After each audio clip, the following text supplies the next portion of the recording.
nandito, Alco Bistro, at syempre, semifinals na tayo ng Serena Microfono Tournament at bago ang lahat, Siren, mag-ingay! Pala sa mga sumusuporta sa Siren Rap Battle League sa online and live at subscribe din kayo sa YouTube channel namin. Abangan niyo yung mga uploads at mga paparating panalaban natin. Yes! Siyempre, labas na nga pala yung Siren merch. Kaya supportahan niyo yan. Pwede kayo miscore dito sa venue. At siyempre, meron din tayo sa online. Focus namin sa online. Para sa huling laban natin ngayong gabi, sa kanan ko, Antipolo na represent. Maghingi tayong lahat para kay Jedary.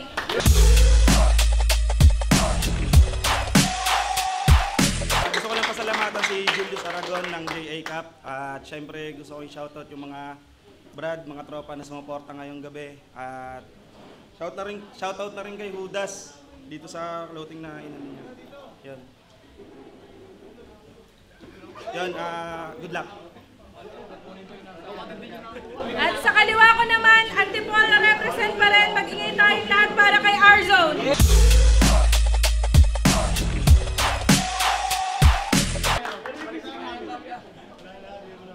At nanalo si Jedary sa coin toss. Pinili niyang mauna. 2 minuto dapat. 7 ang hurado.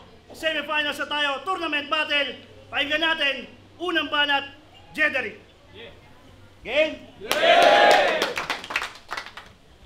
Ang makaharap kita dito sa turna, yan ay karangalan nga ba para sa akin? Bilang flip-top battle MC? Ano daw? Basag na to sa HD, kung hindi sukat akalain. Masyado ka lang na-spoil ni Tay, kaya binaybi ka dito sa Siren. Wala kang pinangahawakan sa liga, kaya walang pangalang wawa sa akin. Siren game? Yeah! Ngalan mo hindi nakahani sa matitikas. Ang puntoy, walang bigat pagdating sa written. Mga nauna lang sa eksena pero magaan ng letra kung inyong susuriin. Paniniwala ay babaliin ng walang pag-aalinlangan at pangamba. Hoy, Ryan Liberato, wala kang masisindak sa mga sulat mong naglalaman ng suntok na puro paamba. Panganib ay hindi ko nadama sa kapirasong apoy mo na dala-dala. Dahil dito sa underground, walang big stage advantage, wag kang tatanga-tanga. Kasi, di ka napabilang sa mga hinirang, wala ang pangalan sa mga tinalaga. Alam mo yan sa sarili na hindi ka lilibel. Sa usap kahusay, yan ako pa pinadala, kalakip ang salita na matutulin, makaparaang kinatanda na panahon. Di ka makakasabay ko, di mo kanya nagawin na makabaon mo na maraburo lang ang patapon. Ako bang magbabaon sa iyo upang di na pa marin sa pagkatapos ikahon, ni malalaman mo nalaman na hindi pa kananiwan ng yun nakasagupan din labasan na taon. Yun ang litera na magpapaapoy R-Zone. Ito ay pangbungad ko pa lamang nang sa ganon nating agwati makita. Wala sa layo ng nilakbay ang patunay, kundi sa pagiging dakila. Bagay na di makitaan sa pagkatao mo, mas nangingibabaw ang pagkamahina. Hindi ka malakas. Wala ka dapat dyan kung hindi sa manas nagpahila.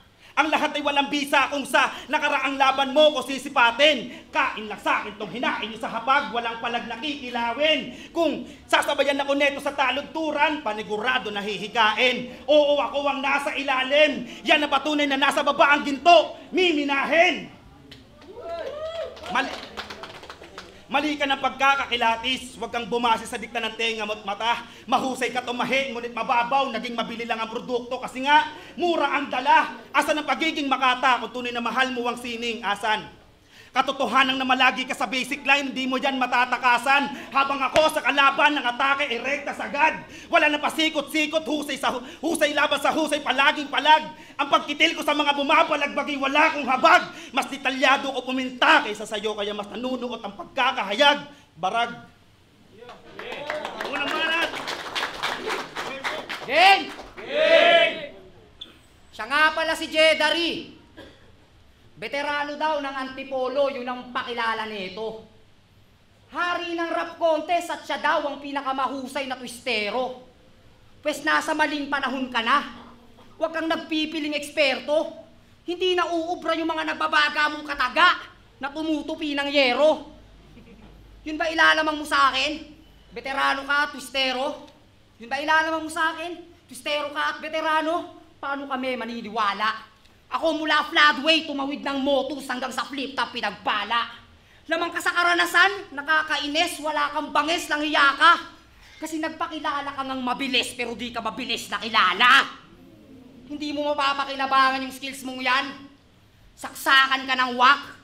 Tipong ilang taon kang nag-aral ng self-defense. tas nasagasaan ka lang ng truck. Wala kang linyang tumatak, wala kang mabigat na binato. Kahit si Geto na okay mag-react, hindi nagre-react sa'yo. Mabilis at malakas yung nagtagpo. Sino mas halang ang bituka? Isang sapak, basag bungo, talagang patay tong diputa. Hindi pwedeng puro bilis lang dito. Tsak, mabibigo ka kung ikaw yung Kimera, anta si Chito, ako yung tatay ni Kilua. Walang tirang padaples. Dapat lang kabahan ka na. Nagsasalita ka ng mabilis, ganun pag natataranta ka. Dapat mabilis ka din natatakbo, wag lang kita maaabot, kilabutan ka na. Pagkat arsumis na tong kalaban mo, tsak maaabo kung maaabutan kita. Kung sa karanasan, tang ina ka, wag mo ko ahamakin. Marami na akong sugat na pinagaling. May mababaw, may malalim. Kung may papunta ka pa lang, pabalik na ako, pues iba yung sa atin. Nagsisintas ka pa lang ng sapatos, pudpud na yung swelas ng sakin. Kung ito yung landas mong tatahakin, di mo ko kaya mamain. Mapurol pa ang yung pangil, di mo ko kaya lapain. Battle rap ang usapan natin, ikaw mababaw, ako malalim. Hindi kita minamaliit, wala ka lang ipagmamalaki sa akin. Kung ito yung pangarap mong napili, mali na dito ka lumitaw. Tuloy lang daw siya sa pag-abante, bahala na akong maligaw. Talagang naniniwala kang may mararating yung mga bara mong hilaw. Pasigpitan mo lang yung kapit, total wala ka namang bitaw. Alam mo ba, Nat? Pinupunan niya yung pagmamabilis ko. Isa ka sa mga putarages na against sa mga nagmamatulin. Tangina, hindi ko kasalanan kung hanggang bagsakan lang yung kaya niyong gawin. Masyado kang aligaga. Pansin ko lang, tangina mo. Bibilang ka sa mga nagtangka na may matinding pinsala ang tina mo. Sa sirkulo, wala ka naman talaga dapat. Hindi ka lang napuruhan sa sinalo. Magpasalamat ka dun sa dikon. Kasi bacon lang yung binato. Pero kung yung nen ay nagamit ng maayos at perpekto, labinete dadaanan ko lang sa kalagitnaan ng enkwentro. Ngunit sa di inasahang pangyayari na ganap, siya sa akin ang naiterno. Impyerno ang naghihintay sa patpating katawang lupa ng isang nerdo. Aksidente lang ang pagkakatawid, agaw buhay ang resulta mo dito. Tangan mo na dunong ay hindi sapat, ang pausakin ng napili mong estilo. Pagitan ng husay natin sa paglikha ng mga obra ay siglo. Di ka tatago sa berso na pinapalooban ng purong lirisismo. O kahit idaan sa pangkaraniwan na litanya ay hindi mo maitatangge. Walang matibay na baluti niya makakasalag sa hinubog ng panahon bilang panggera na tangke. Sandamukan man na sumagabala yung usad, pagapang manangabante. Di ko papahintulutan na mabuhay ang kalaban na handusay ito sa tabi. Kay mabuto ay wala akong pake, lasog-lasog ko tong iiwanan. Damdamin ay durog na parang pagtae sa ulo ng kanyang kasintahan. Pero joke lang. Hindi naman ako maraming maglaro, pare. Pinapahiwatig ko lang sa'yo na iba ako manalbahe. Kaya yung sinasabi ni Heidi, hayaan mo yun. Mambabae ka, tapos piliin mo, walo yung utong. Ay, sorry, narinig nila, hindi ko naibulong. Habang yung edad nito ay pasulong, yung height ay paurong. Sa sobrang liit, pag nag-away sila ng misis niya, hinahagi siya sa bubong. Mas madalas ka pa daw mauntog sa ilalim ng lababo, kaysa maghugas ng mga plato nyo doon. Oo, kaya ko magpatawa, na ang husay hindi na isasang tabi. Kumpara sa katulad mo na kung ano-ano lang ang mga pinagsasasabi. Antas na kabiyasaan ko sa pagsulat ay mangingibabaw ko sa lirikal ng ibabase. Hindi ako madaling matinag at mauga sa mga patutsyada mo't mga paangge. Mga rima mong napiling pamukol, sa akin dulot lamang ay masahe. Di ka aabot ng pinali, walang tsansa sa mamamas lang ang pagbabaka sakali. Alam mo ba, Nat? Okay? Jedari, tanong lang. Ba't yung nguso mo ang lapad? Tol, alam mo bang mukha kang bisugo sa dagat? Pag kami kumakain, isang kutsara, ikaw sinusubo mo 4. Kung may ranggo yung makakapal na labi, tol, pinuno ka dapat. Kasi tangina ng bibig, big talaga. Hoy, sorry na lang. Hindi yan pouty lips, gago, bloated na yan. Kaya pala sinasabing malalim. Kasi galing siya sa dagat. Oo, kamukha mo lahat ng isda na karakter sa SpongeBob.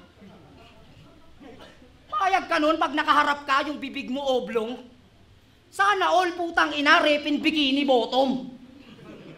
Hindi ko titigilan na asarin yan mokong hanggang sa mahiya ka parang tomboy na bumibili ng kondom. Pero wisyo ka lang daw huy bugok sa inyong tirahan kumbaga. Pag naglalaway ka habang tulog, buong higaan yung basa. Hirap na ito kasama kahit san. Tanginang to ang creepy. Pag bumibili ka ng milk tea, yung straw mo PVC. Kaya anong Jedari? Dapat pangalan mo Jeda Lips. Huwag kang magalit sa nagamit na panglalait Repa Pips. Huwag kang magalit sa nagamit na panglalait Repa Pips. Nangaasar lang ako tropa. Pero di ako perfectionist. Sadyang sa labi lang nakatoka na parang receptionist. Nakakahiyang mahina ka bumitaw. Baliwala yung laki niyan. Kasi nag-i-spit ka ng mga linyang hindi pinapakinggan. Kasi nag-i-spit ka ng mga linyang hindi pinapakinggan. Kung ito'y boxing, pes mali ka ng napiling katapat. Ika'y mahina na pabida, madali kang ibagsak. Kaya sa fist fight, tsak yung lip gun ay iiwan na wasak. Makikita na bibig niyan ang bibigyan na sapak. Sobrang wak! Ang manalo ka sa akin, yun ay di pa tinadhana. Ano mang i-spit ng malaki mong labi ay maliit pa rin ang tsansa. Habang sa aking mga taktik ay matik na pinsala. Kasi sa paggamit ko ng labi, labis kang kinawawa. Huling banat! Isda raw, sabi nung tanga. Tignan nyo yung itsura, 3 yung panga. Ang kulit nito mag-spit no, tumiting kayad pa. Ano, tira pasok ba? Kaya kitang puntusan kahit na nakaliyad pa. Una kong opensa ay bilis. Kita nakabakas niya na iwan siya. Sa ribanse, ginamit ang gulang. Di niya namalayan na piniso-piso ko lang siya. Itinuring akong maik sa laro, kaya wag mo akong kinikeng ko'y tulonggis ka. Mga baon mo na bara ay naghihikahos mula pa nung umpisa. Dala mong angas panggap lang, kaya puta nakakadismaya. Ganito itsura ng mga batang maghahamon ng suntukan pagkatapos lumayo ng 10 dipa. Tapos pag inabutan, di pa kinakaltukan, umiiyak na. Binuli ko na tong hinarang yun na pader. Di na kailangan na masilyahan pa. Sa lagusan, hindi ka bara, kasangkapan lamang sa layunin. Aking sulat, maikli lang ang ritual, ngunit tiyak na luto bago hanguin. Tinatalakay, nakasentro sa katunggaling dapat tapusin. Lakbay diwa ang sasapitin ng iyong kaluluwa pagkatapos balutin ng kaba mula sa mga kinamadang talinhagang salita. Marahil yan na hindi mo abot pagka sa lalim at lawak ikaw ay dalita. Di niya ko pwedeng ikumpara, lalo sa mga katulad mo lang din iho. Isa kang mahinang nilalang, pakitatak mo yan sa sentido. Hindi mo ko mapaglalalangan, iho di puta ka bagito. Sa kwadradong silid ang iyong paglalagyan, yan ang hantungan ng iyong pagparito. Mas malambot ka pa sa mamon, huwag kang umastang tigas dito. Gamit sombrero na nuwag, pero nung pinalagan, numurong ang buntot nito. Yan ba palaban? Mukhang hindi ka tunay na taga-Antipolo. Hindi yabang ang inuuna kundi pakisama at respeto. Matuto ka magpakumbaba kasi yan ang tunay na simbolo. Pero batay sa nangyari, mataas ang iyong ego. Tingin sa sarili na pang-iibabawan niya lahat ng mga bago dito. Akala mo kung sino. Akala mo kung sino, pag ginamas sa tugmaan, walang bitaw na solido. Hindi tayo magkatipo. Dahil ako pag naglapag, hindi pilit o tinipid ang sangkap. Sa panlasa balanse, laging busog ang makakalanghap. Sarap, kahit na may beat, di mo ko makikitaan ng pagpapanggap. Literal na masigit ang kaya kong gawin yan ng mga bagay na hindi mo tanggap. Warak! Huling banat! Hey, umabot ka ng semis kasi nag-choke kalaban mo. Ako umabot ako ng semis kasi nag-choke din kalaban ko. Pero di tayo pareho kasi mayabang ako sa battle. Huwag ka umasang mananalo ka ulit sa choke. Di ako nauubusan ng hangin. Kasi first round mo sa tournament, sinulesto na sabog. Tas second round mo, si D-Flow na makakalimutin. Ako first round ko, si Geto binugbog. Tas sa second round, si Deacon naging bading. Kaya di ka magaling. Kasi puro abnormal nakaharapan. Ako yung matitino yung binaliw. Tas pinauwing baldado sa higaan. Kaya nga sinuwerte ka lang din. Kasi puro mongoloid yung nakalaban. Ako pagtapos ko sila lumpuhin, dun pa lang sila nagkaroon ng kapansanan. Kaya wag mo ko yabangan ng pangbobo mong laro. Kaya ko makipaghalimawan nang hindi pa todo yung anyo. Makikipagbilangan ka sa akin na mga panalo ko'y bano. Yung dalawa mong tinalo, kaya kong talunin kahit 3 pa kayo. O kahit sabay-sabay, lalahatin kung kinakailangan. Total mas madali namang tadtarin pag magkakasama na sa sangkalan. O gano'n lang to kapetiks. Huwag ka umasa na may last chance. Kung naging deserving ka sa semis, di ka deserving sa finals.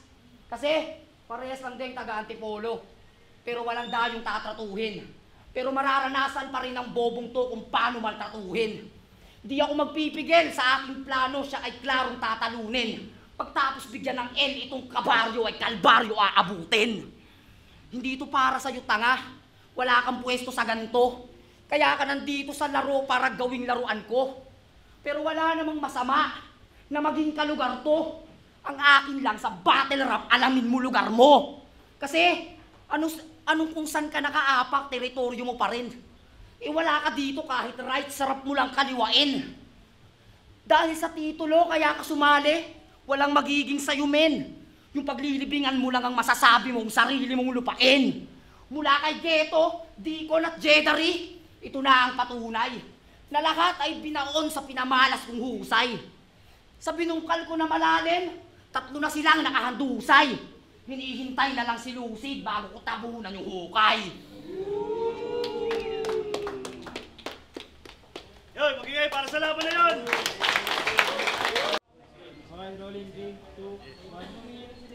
Yo, Siren, Nakabaya Event, magingay tayo para sa huling laban na yun, oh!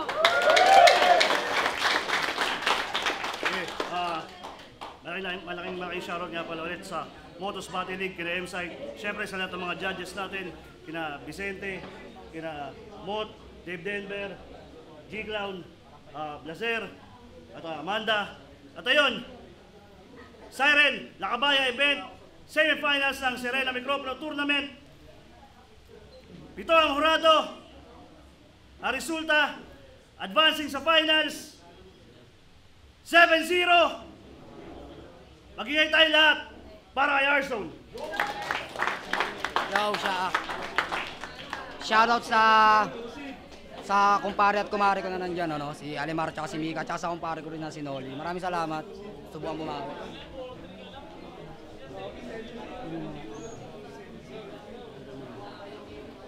Okay, semifinals. Jeddah vs. R-Zone. Okay, magandang laban. Pasok pa din. Perfect nila yung laban. Respeto sa kanila, disiplinado sila sa pagsunod sa rules.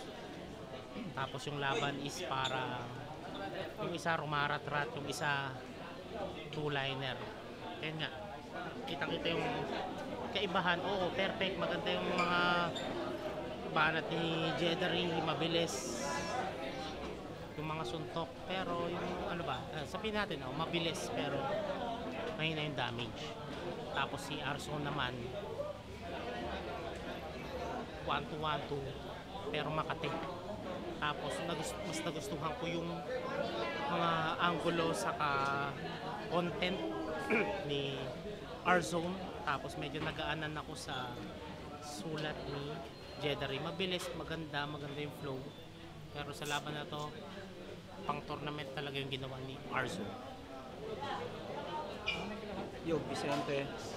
Binoto ko round 1, 2, and 3 kay R-Zone. Yun, explain ko lang kung bakit ko binoto si R-Zone. Round 1 ni Jeddah, medyo smooth pa, ang ganda ng entrada niya. Smooth din yung delivery niya. Yung boses niya talagang naririnig at kumukonekta siya sa crowd. Pero yun, round 2 ni R-Zone, doon na nag-iba yung laban. Kasi yung round 1, dikit pa eh. Pero hindi ko muna siya ginudge. Then round 2, ayun, doon na nagsimula si R-Zone na mag-showcase ng wordplays, ng multis, then pati rin sa round 3 yung pagtaas bigyan ng Elton Cabarrio, Calvario na yung kasunod. Okay siya. Then yun, biglang binalik ko na lang yung round 1 doon. Napag-decision ako, ibigay na lang din siya kay R-Zone. So yun, round 1, 2, and 3 kay R-Zone, props pa rin kay Jeddah. Good luck sa finals kay R-Zone at Lucy. Hey, what up, G1? Score ko is 2-1. 1 and 3 yung binigay ko kay R-Zone. Actually, dun sa round 1, malinis naman yung kay Jeddah.